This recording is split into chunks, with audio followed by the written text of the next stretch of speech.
તો વરસાદની આગાહીને પગલે સૌરાષ્ટ્રમાં યાર્ડના સત્તાધીશો હવે સતર્ક થઈ ગયા છે। ખેડૂતોની જણસ ન પલળે તે માટે શેડમાં ઉતારવામાં આવશે જણસ। આ સાથે જ બેડી માર્કેટિંગ યાર્ડ દ્વારા જાહેરાત કરવામાં આવી છે કે ટોકન સિસ્ટમથી ખેડૂતોનો માલ ઉતારવામાં આવશે।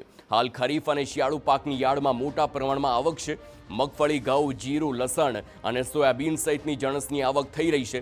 ઉનાળુ મગફળી તેમજ તલની પણ પ્રમાણમાં આવકો શરૂ થઈ છે। બેડી યાર્ડના ચેરમેન ખેડૂતોને સલાહ આપી છે।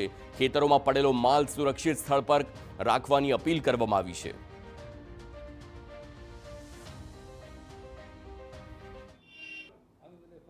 રાજકોટ સહિત સૌરાષ્ટ્રભરમાં વરસાદની આગાહી હવામાન વિભાગ દ્વારા કરવામાં આવી છે। તેને જોતા ખેડૂતોની જણસી અને વેપારીઓએ લીધેલો માલ છે તે ન પલળે તે માટે માર્કેટિંગ યાર્ડ દ્વારા વિશેષ વ્યવસ્થા કરવામાં આવી છે। મારી સાથે રાજકોટ માર્કેટિંગ યાર્ડના ચેરમેન જયેશભાઈ બોગરા છે।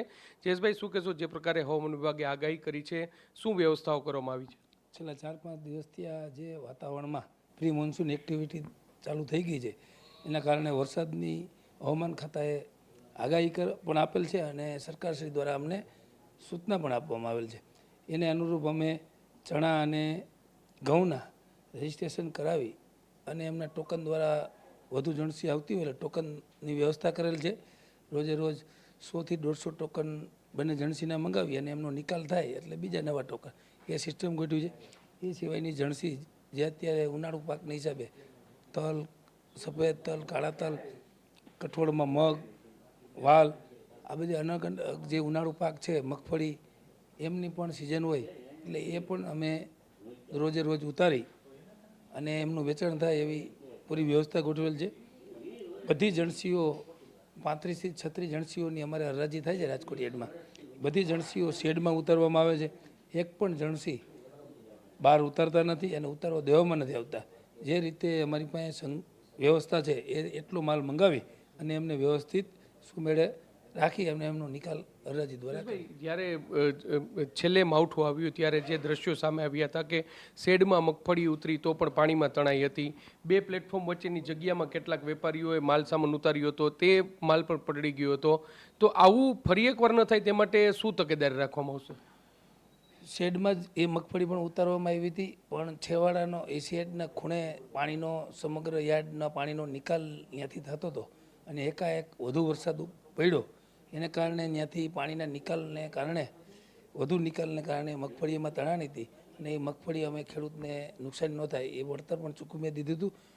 મારી પણ વેપારીઓને ખાસ વિનંતી છે અને સૂચના પણ છે કે ભાઈ જે હરાજી થઈ જાય બપોરે અને એમને માલ ગુણીમાં ભરાઈ જાય તો એમને ડમ્પિંગ કરી લોડિંગ કરી અને એમની નિકાલ જ્યાં મોકલવાનો હોય ત્યાં પૂરી માલ મોકલી દે અને યાર્ડને સહકાર આપે।